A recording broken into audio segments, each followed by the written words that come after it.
Philippines, good evening. Naimbag na rabi, masanto siya sa labi, itsi kayo amin, maya pa bengi keka, marahay na banggi sa inugubos, maupay nga gabi, ha iyong tanan. Buenas noches, bismillahirrahmanirrahim, assalamualaikum warahmatullahi ta'ala barakatuh. Maayong gabi sa Tibok Luzon, Visayas, Mindanao, up to Sabah. Ako po si Erik Espina at ito po ang inyong programang Republika. Well, tonight, the most important aspect in also combating the current pandemic, which is COVID-19, is not just public information, but hopefully, if government is listening, strategic information. There are a lot of agencies that's involved, which can be used in order for government to have a crutch in order to be able to steady along as we wrestle with this kind of disease. And that's why tonight, we're going to be talking to the KBP or Kapisanan ng mga broadcasters ng Pilipinas, a very vintage organization. And we're going to be talking to the Region 7 chairperson. We have MARLON BAULA, who happens to be running, if I'm not mistaken, 2 FM stations, which we will ask him later on, so he can also plug the radio stations that he is administering. So, we'd like to welcome Mr. MARLON BAULA. Good evening. Mayang gabi. Mayang gabi, Eric. It's nice to be in your program tonight. And I am honored to be here. Thank you so much. Sa imong timbre, murag nag-DJ ba ka sa una? Nag-DJ ko kanadtong 19... ato na lang isulti, no? 1992, nag-start ko as a DJ. And then eventually, na-promote ko to become an officer sa previous na akong company. And then until now. So I used to work in Star FM. What was your handle, or what was the name of what name did you adopt for the airwaves? Marlon Scott. Marlon nga man mo mag Marlon Scott. No, naya akong napiling radio name that time. Okay. And then, but you know, it's very interesting that most people sometimes that go into broadcasting are not necessarily join or broadcast graduates. I don't know if that's the same phenomenon with you also. In my case, nag-graduate ko Mascom. Mascom yun, okay.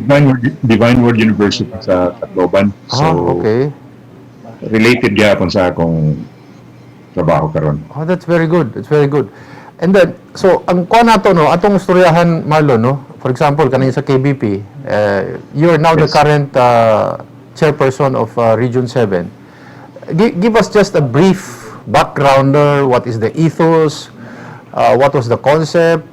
How did actually KBP start? Not just in Region 7, but just a briefer so that people of this generation may recognize that KBP has been in existence for quite a time.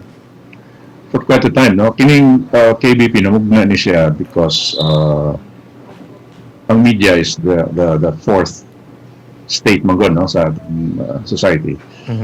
So to self-regulate ang industry, ang mga owners, no, ang mga owners, network owners have organized themselves to form what is now called the Kapisanan ng mga broadcaster ng Pilipinas. So this is basically designed to have a check and balance sa organization before the government will come in. So mo ni ang namugna ng KBP para to put in order sa organization, self-regulation. So that is precisely the essence of KBP. And then kada mga regions, mga chapters across the Philippines, and represented by the respective station managers sa mga member ng mga networks. And then you vote for respective chair of the entire Yes, Philippines, and then sa region apod. Yes, so the regional chairperson is not actually voted upon. Okay. It's a position. It is a position appointed by the KBP Chairman. chairman. Oh no, KBP Manila, the mother organization. Okay. So kada region na siya KBP regional chairperson, coordinator. KBP regional coordinator. That is my position. But before I became appointed as KBP regional coordinator, I used to be the chairman also in KBP Cebu. Okay. And then, so let me ask you, when this was all formed, correct me if I'm wrong, this was what, during the time of Teodoro Valencia, or when exactly, if it's a fair question, if you can remember? As far as I can remember, I think during the time of nila Raylanit, mga sila to, mga chairpersons to sila, KBP, mo to yung mga, si Kaduroy siguro, at that time, was part of the organization. I cannot exactly remember when was this, this was organized, way back. So, yeah, medyo dugay-dugay na Sydney. So, kuan siya, no? This is an groupment of television and basically radio. Radio, yes. Okay, and then they decided to put this together for purposes of self-regulation. Yes, exactly. Now, the question that I'd like to ask is that how is the head of Manila, KBP chair of Manila, how is he? Is he also elected? Is it Elected.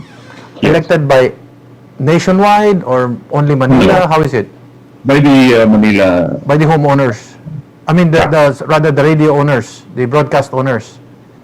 Yes, the representatives of the broadcast owners. Kaya murag duha na siya, no, ang mga owners sa station ug murag na pa yung mga representatives, no. So it's like two groups.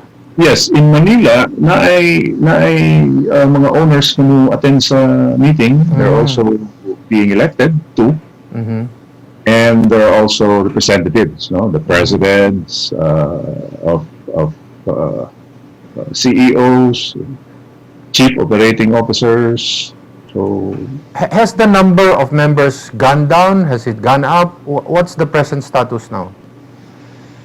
I think, to my knowledge, I think it's going up, no? Kaya may mga bagong mga networks or franchises na ni enter into picture. And so, I think for them to be to be part of the solid group in the media, so they have actually joined KBP. Do you see in the future that the platforms like internet and all this, if you have your own TV channel, like for example, you have certain people with their own personal channels and they're very popular, they're able to come up with these channels on the internet. Do you see that the KBP will probably consider these individuals as probable members in KBP? Well, can't really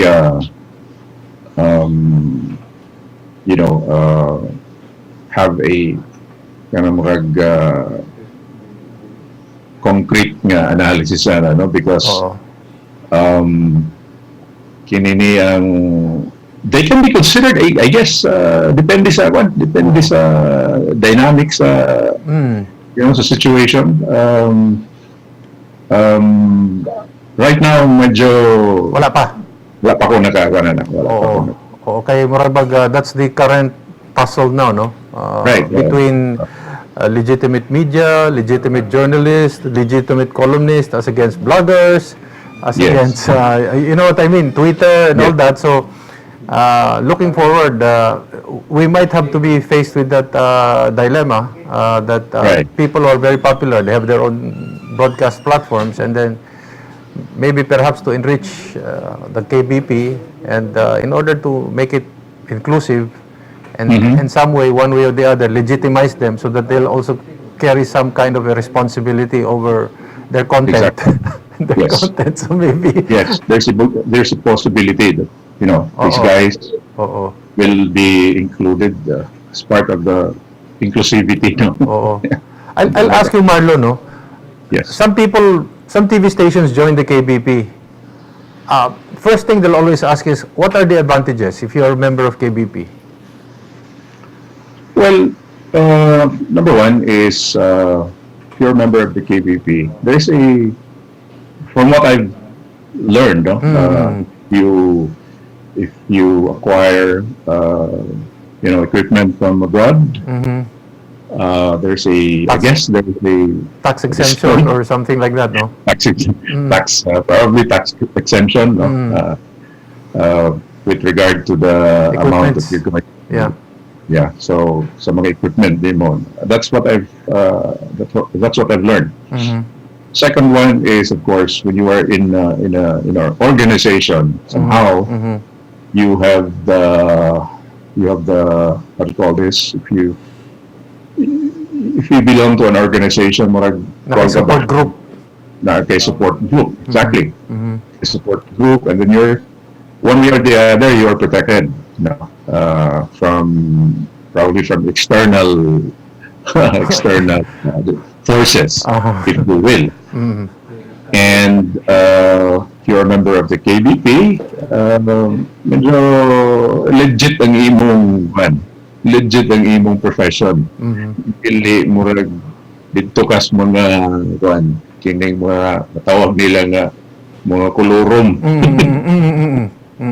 At least kay sense of kanang professional organization and belongingness to that particular group. And then, of course, there are regulations. Of course, training, self-regulation. And then, other broadcast firms that end up violating the KBP rules, KBP procedures, and then how do you handle them? I mean, how are they penalized? How are they disciplined? Because this is self-regulation, no? So, how is that done? Natay standards authority who is tasked to investigate, to hear the complaint and then hear the other side. It used to be a process nato kanadto. Natay local standards authority. I used to be a standards local authority, local standards authority. So ako yung murag investigator ka ba? Murag in-house ombudsman. Kung na complaint, di mo nang i-analyze ang complaint, di mong tanawon kung there is a basis for the complaint to warrant an investigation, no? And then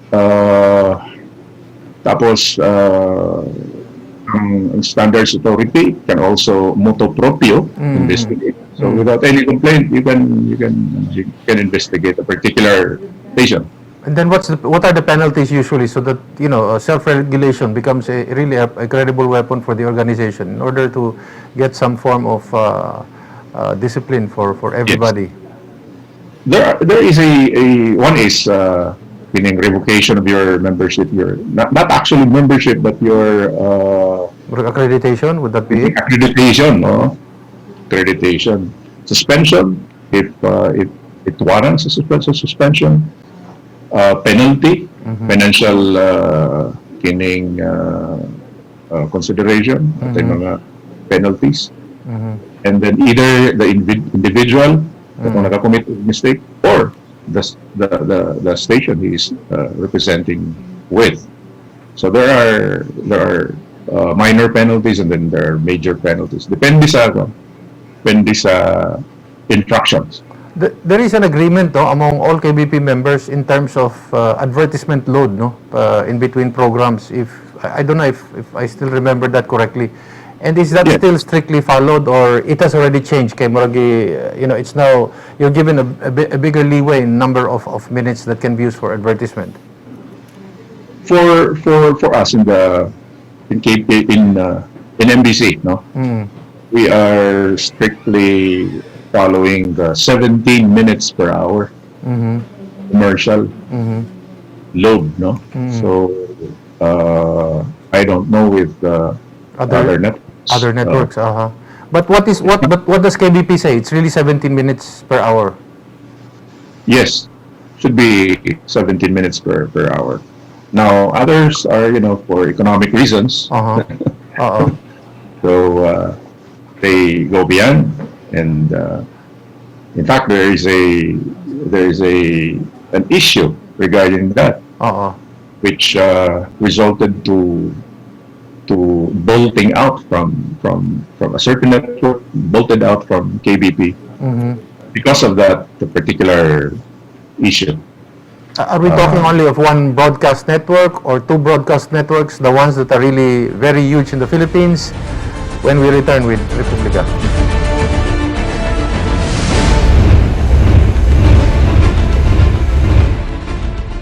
Okay, you're back with us in Republika, and we're still talking about the KBP amidst COVID, but we're getting a brief backgrounder from the KBP, I'd rather call him chair of Region 7 or coordinator. And we were talking about the 17 minutes on a per hour in terms of advertising. Marlon, I'll ask you, this 17 minutes was decided by KBP. This is the most convenient in terms of the viewership, so that the people don't get pissed. They see all this commercial load. So 17 minutes is the best. It's the most ideal. Yes. Okay, and then but there are some who violate this, no? Yes. Ay mga wala gina itong ako for economic reasons, for survival. Okay. And then, but there are some who really, because of the commercial load, decide to leave the organizations, no? The KBP itself. Yes. Okay, many, would it be fair to say these are usually the big giant networks because they make more money if they press in a lot of commercials and they maximize the hour? I can't really Answer on that, but there is one big network now that who disagreed with that ruling. The ruling for the 17 minutes, regulated number of minutes per hour. So for them, I think sobra na ka, it's too short, maybe. Yeah, the way you see it, without mentioning the network, they're going what 25 minutes per the hour. How many minutes do they? I don't know, but what I suspect is that they beyond more than 17 minutes precisely. Mga 25 minutes, you think?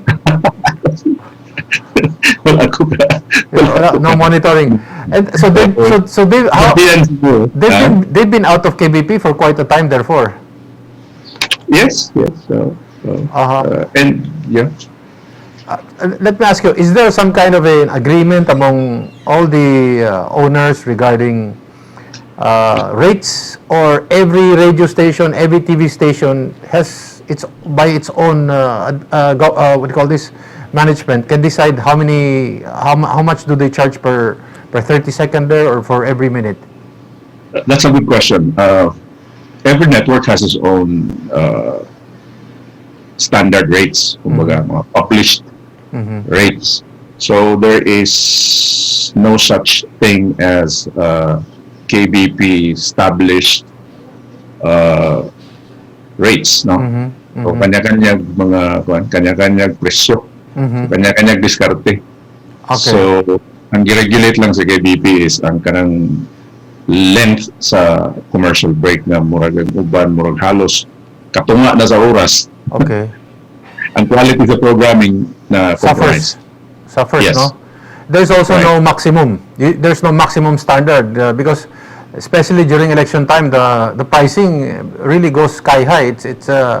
Correct. If I might say this, it compromises on the whole concept of a democratic process because now it becomes all focused on a lot of the candidates looking for a way to get known to the public and una nang mahitabo, mangawat pa gani sila. They'll have to spend a lot of money or look for creative ways to pay for their commercial load, no? Yes. And by the way, speaking of KBP, ang KBP din organized din siya April 27, 1973. Okay. April 27. So I was 2 years old, 3 years old. At that time, no? And this is really right after martial law, actually. Right after martial law. Oo.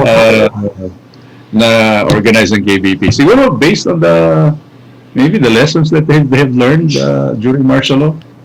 Aha. So organized ng KBP to make it, the industry more stronger and well represented. How do you see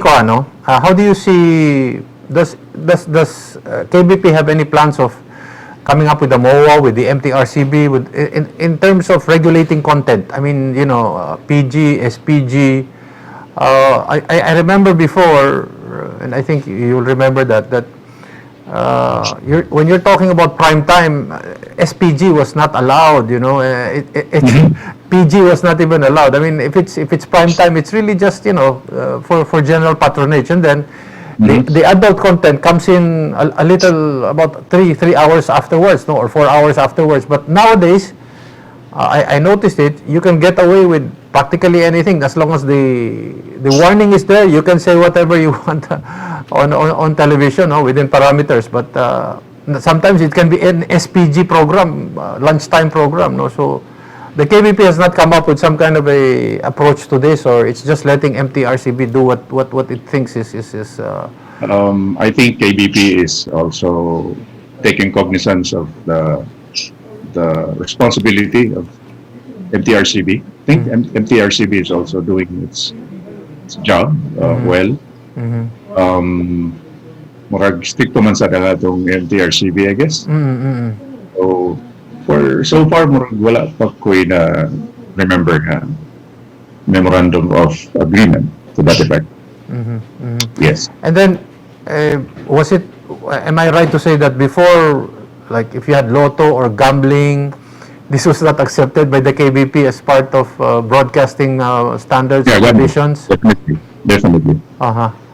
So when you broadcast these things, you are actually taken out of KBP? Well, of course, there is a due process for that. And then it goes to Manila, as you were saying. Yes. I forgot to mention earlier the present setup, the present system in accommodating complaints. Kanang mga naka-violate, supposed to be allegedly who have violated the broadcast code. So ang present na mga sistema karon is we receive the complaint. Penalized by KBP, or they should be taken off the air or suspended for a while. I mean, did that ever happen as far as memory recalls? Yes, in fact in Manila, ito yung mga popular ng mga personalities, hindi lang ko mo mention. Yes. But there were a couple of personalities who were penalized by KBP after they have been found violating the broadcast code. In Cebu,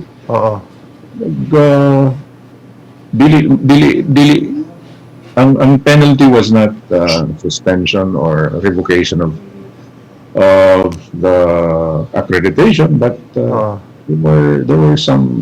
they were reprimanded by KBP for going beyond is allowed by the broadcast code.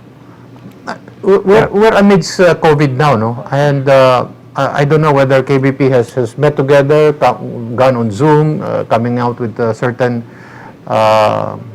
advocacies. But how is KBP coping up in terms of the pandemic that the entire country is experiencing? Well, That's a good inquiry, Eric. The KBP Cebu chapter was very and is and will be very active in helping the government as well as the private sector. We had projects I guess last May. We have a radiothon. Kami radiothon sa last May with all with the concerned kuan lang technically capable na mga radio station sa KBP. So namin radiothon, we had interviews with different government officials, getting their side, getting their thoughts and their plans and their accomplishments so far. So that was in May. And then it was followed by another Zoom project in coordination with the Cebu Citizens Initiative. Usa ni siya ka civil society nga organization diri sa Cebu. Na-form ra pud ni siya because of the COVID-19 problem, health crisis.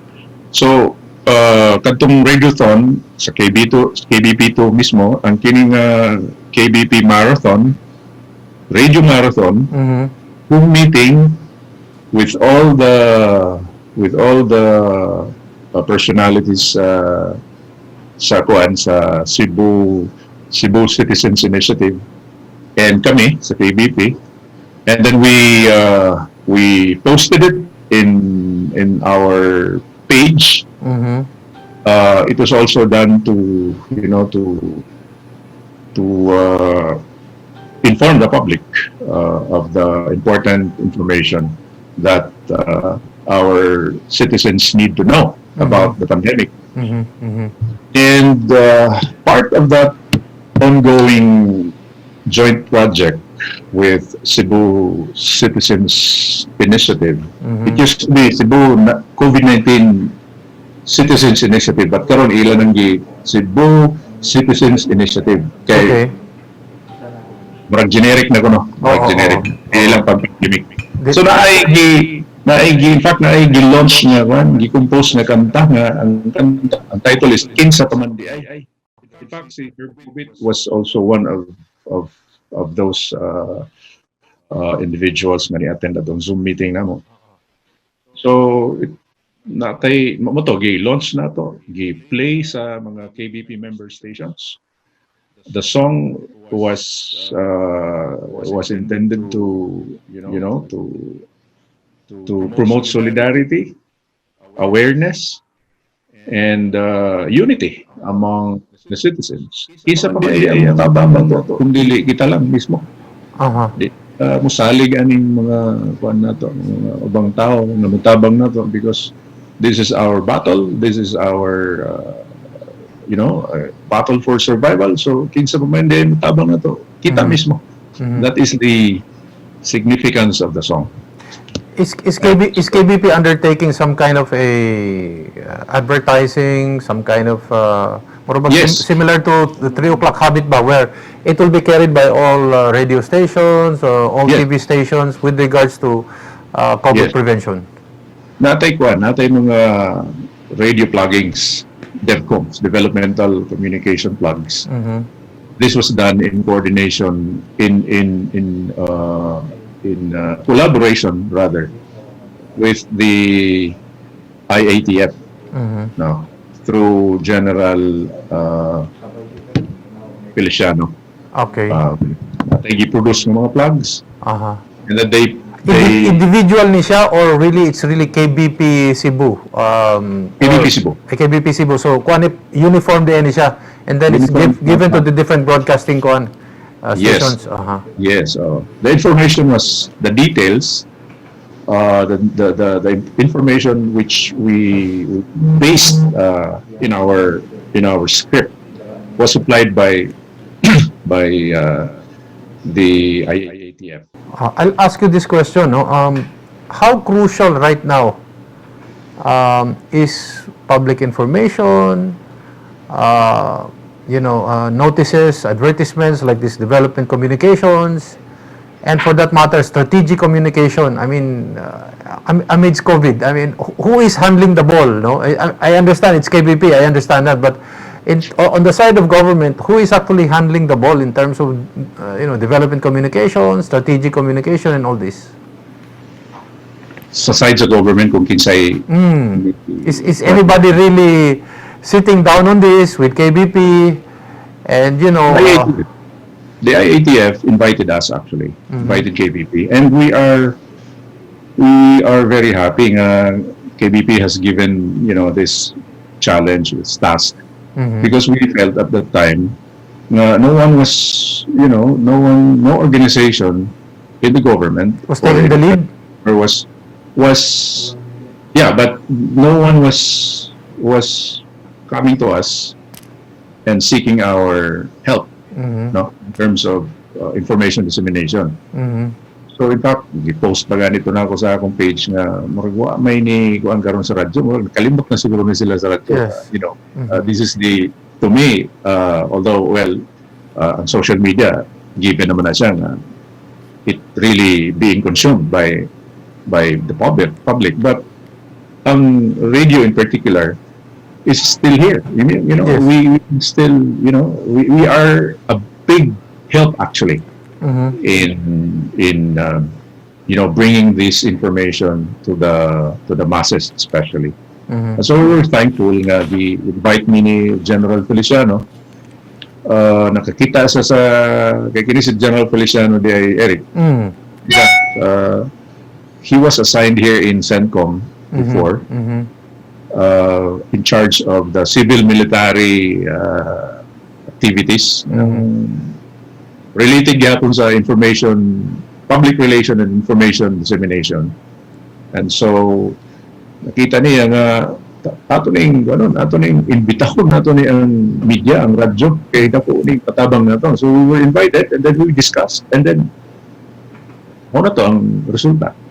He was also very happy na receptive kayong KBP sa iyang mga suggestions, ang idea niya. And so, I think that was not the last time, I think, na aming collaboration. I think napailayan siguro na. Wala pa siya mo ba. Okay, we're going to pause for a few reminders, and when we come back, we'll tackle about the timing, the tardiness, if at all, if it ever happened, should the communications been undertaken starting even late January, if not early February, and to really nip it in the bud when Republika returns.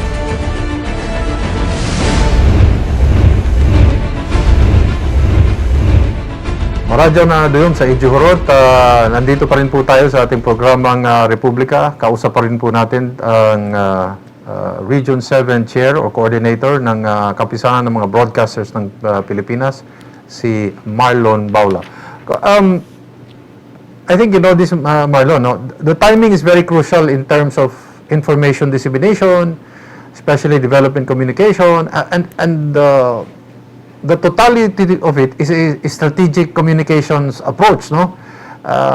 And I get the sense that it's like there's no exact, how would I call it?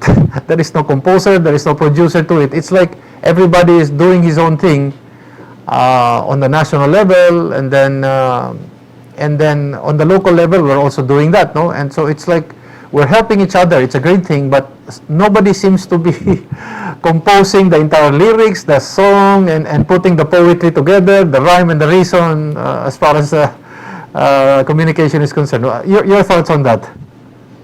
Well, siguro ang cause ana niya Eric, no, because tunuod na ang imong gingon nga murag kuan ba kanang murag dili maayo ang kuan ba kaning kung sa company orchestra murag may conductor, so yes. murag, maybe siguro tungod kay first time ni nga nahitabo karon sa atong generation. This is unprecedented. Murag ingon pa gaya nila mo way maing laki ani. So, murag wag yun kanang nagpanic ang tao, and then disorganized at the onset, if I may say. So, it has, i-attribute na ko ni siya sa kining kanang murag wa mo gini siya murag libro pa nga. Oo. Wala pa ni template niya atong ano na lang i-follow. So I think siguro nagsugod ang siguro problema. But as we go along, as we went along rather, murag na improve. So na mga areas of improvement. So I cannot really blame those people in the government 100%. How crucial do you think, as a media man, as a broadcaster, do you think is the timing? I mean, COVID started more or less January 23 when China closed, and then should we have moved faster in terms of, cascading all this information and then developing certain themes in order to push through with the disciplining process of the population to make them realize how crucial COVID is? How crucial was the time of span that that went through, which could have been used for public information and developing communications? Very crucial. Kay kini magod ang mga most vulnerable nga mga sectors sa atong society are the 60 years old up. One, mga bata niya, kining mga tao nga nasa barangay. Kining community nga where community transmission happens. These are the sectors sa atong society, labi na kining mga 40 years old pataas. These are the consumers sa radio in particular. So, sa ako lang is wala gid ni ma-seize nga opportunity at the onset last January. Wala na siya makita sa mga decision makers nato nga itap nila na collaborate sila sa radio. In particular, radio. Witness magigo na kanya-kanya na lang diri sa among sa mga stations, kanya-kanya lang diskarte. So, wala gyud kanang concerted gyud nga efforts ba. In short, in the beginning, they didn't reach out to you right away nga, you better help us because we're all in this together. Yes, at least diri sa among organization diri sa Cebu chapter. Murag makaingon gid ko nga kuan. Dili lang gid murag. Kaingon gid ko nga murag nga walay collaboration nga nahitabo. Yan na lang nasa kanang mga towards the first week of May, I think. So wala good. Sayang, but what is done is done. So, but could we have saved lives? I mean, if we started sooner. Of course. Definitely. Definitely. Information is power, di ba? And then, of course, basig, some people also do not understand the differences between information, development communication, and strategic communication. So, murabag, ang ilang tanaw siguro, information, basta lang magpadayag ta, nahibaon sa katawhan, that's enough. But that's got to be ahead to the body, no? So, strategic communication is important. Mona, and then, I don't know whether they appreciate that or whether they understand that, no? Because when you communicate with these people, you have to speak with their language, with their, you have to go down with their level of understanding of how things is being understood as fast as they can. So, kami na radyo, labi na trabahoan na mo kay pangmasa ni. We know the dynamics. So, sao na siya, sao na mas catchy, mas taptanday nila. Kinidilin sa pwede kay medyo pani, company 50-50 pa ni, lisod sila catch up ani. So, ang strategic communication was absent at the onset and January, February, March, wala na siya. Wala na siya. So it could, as you said, it could have save lives, through information. Wearing a face mask, Yes. washing your hands more often, regularly, and the social distancing. So these are important And information. for people to take it seriously. Kay, And for the that's how we develop the themes so that people will realize Yeah. na seryoso gini kayo kung pwedeng mamatay ani. ang message should be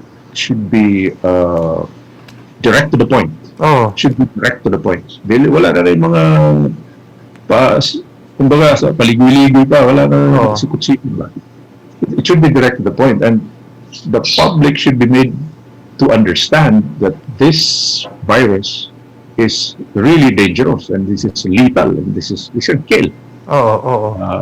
So that should be the message that the radio station could have carried at the onset, but murag na busy man itong nagkaguliyan naman siguro. They were running all around the place. Yeah, like I don't know if it's fair to say that they were running like headless chicken.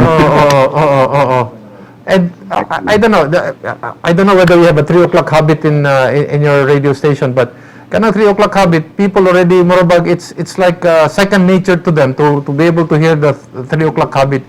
Along those lines, maybe government should have come up with some kind of a habit hour that would remind them na, well, amidst COVID, and these are the things we should remember, and so that it becomes not only you have a religious 3 o'clock habit. Here you have a health habit, so to speak. I don't know whether somebody has approached it towards that, no?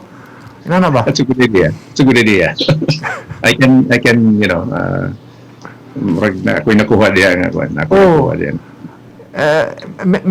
Maybe everybody in government, and I'm talking in general, no, could have sat down with KBP. I mean, and then talk to the experts, and maybe PCOO and the spokesperson could have gotten this all together, come out with some kind of a master plan. Nationally and then regionally or locally based on the circumstances of their situation, and then cascaded this down no. Murag siguro sa ato klaro man na kayo, no. Pero Eric, in fairness also to PCO, they have collaborated with KBP Manila. Okay. And they came up with Tagalog versions of plugs. Katong mga katong mga health protocols. It was also, in fairness to them, they have also came up with that idea, and so somehow nakatabang po to. Siguro if they listen to KBP Cebu, they would have come up with the Cebuano version. Yeah, precisely. Mo nang nindot sa kanang strategic communication. Kay consider nimo ang culture. Yes. Consider nimo ang localities, ang picture sa locality. That's one of the inputs nga akong gihatag. Ako mo istorya ni Juan. Ako istorya ni General Feliciano. It should be done in dialect. It should be done bullseye, direct to the point. It should not kanang promote panic, but it should one way or the other cause alarm. That's it. That's the right word for it. That should cause alarm. Yes. It may not necessarily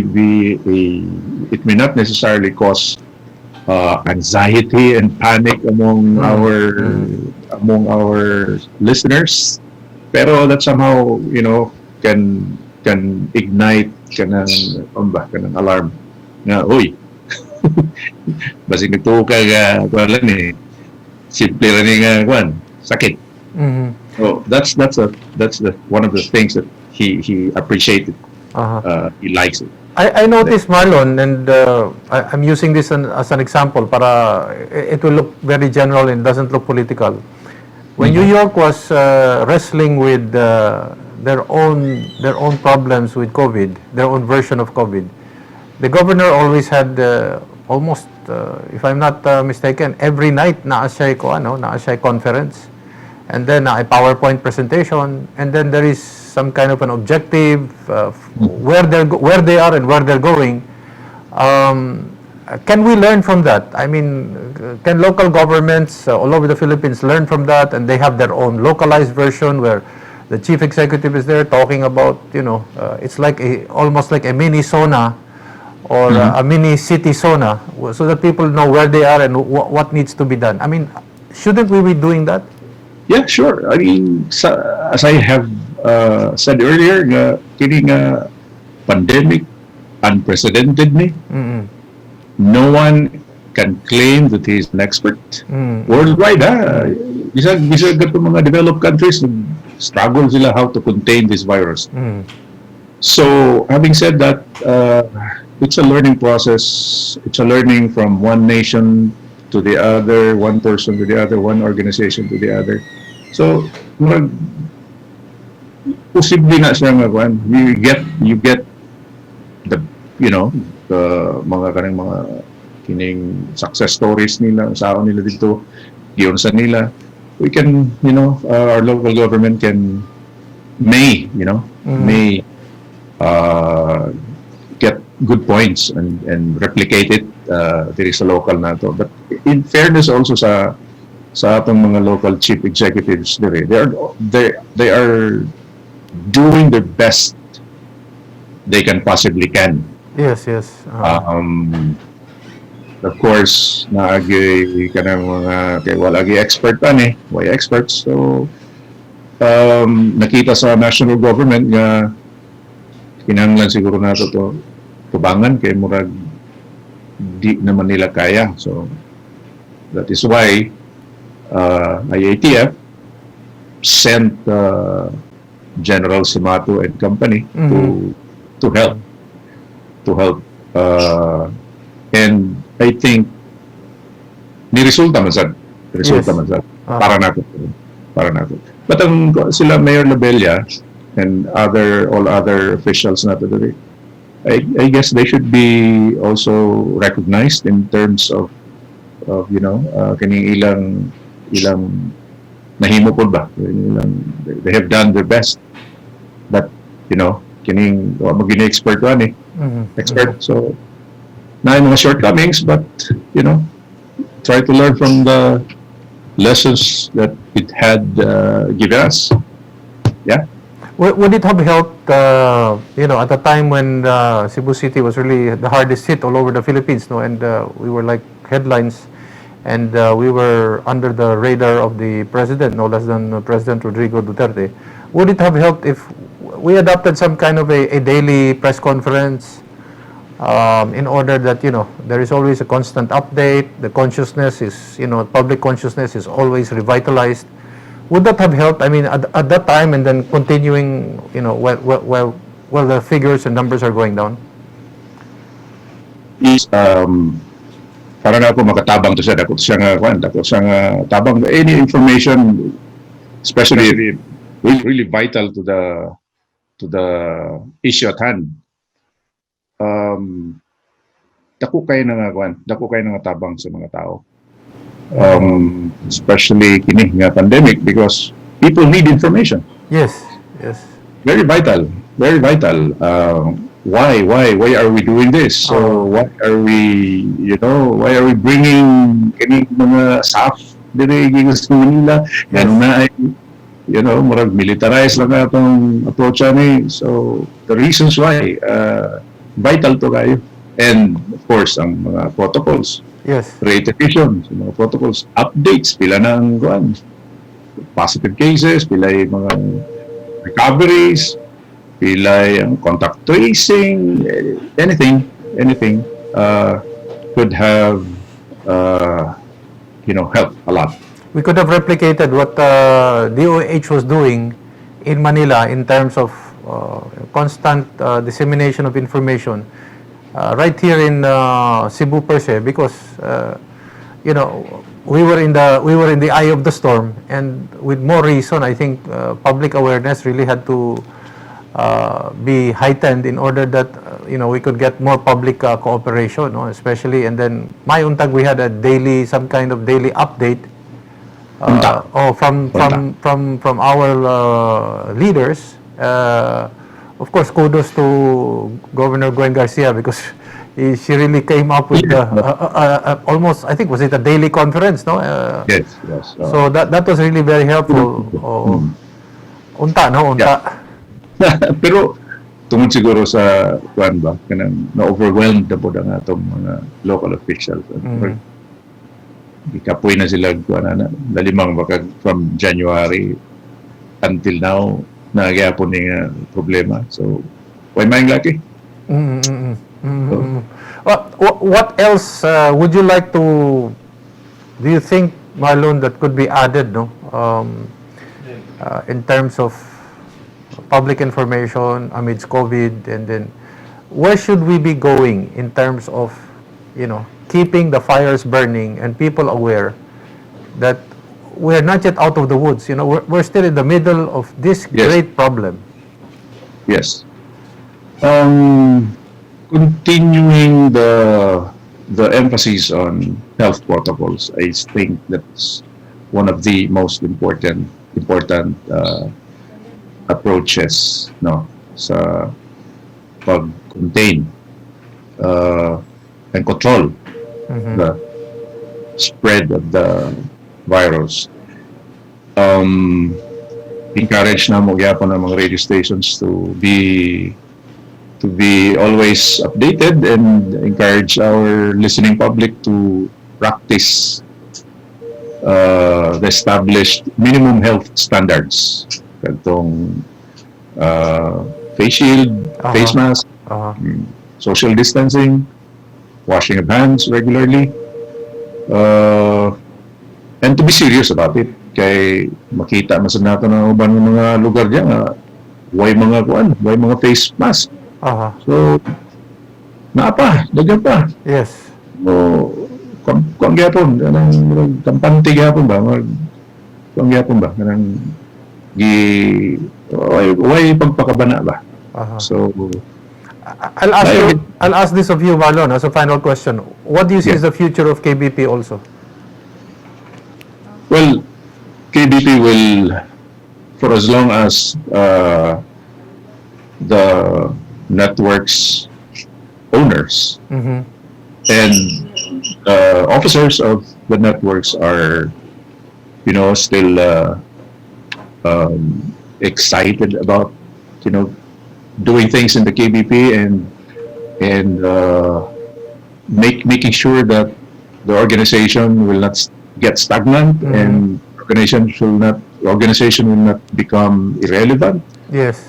I can see a bright future of this organization. This has been this has started way back in 1973, and until now, KBP still remains strong. I don't think any reason that kanang makaingong ko nga ang KBP will become irrelevant in the coming years. Amidst the kining popularity sa social media. For as long as nga kanang kining buhi pagnegosyo sa atong sa industriya, I think KBP is here to stay for the next couple of years. I-hand over na mo na dito sa mga batanon. Kamunasad. New generation. No? The new normal generation. The new normal generation. So, kumpati ka po rin. So, daghang salamat, Marlon. We'd like to thank Marlon Baula. Siya po yung nagdadala. Siya mo yung nagdumaaning kuhan. Yes, the best and easy rock. 91.5. 51 ba yan? 91.5 and 102.7 sa frequencies na to. Yes. Pamati mo na kay FM radio na. Okay. Thank you very much, Marlon. And ito po si Erik Espina, palaging nagsasabi, magmasid, makialam, higit sa lahat ay manindigan. Dahil wala pong magmamahal sa Pilipino kung hindi ang Pilipino. Daghang salamat, maayong gabi kaninyong tanan.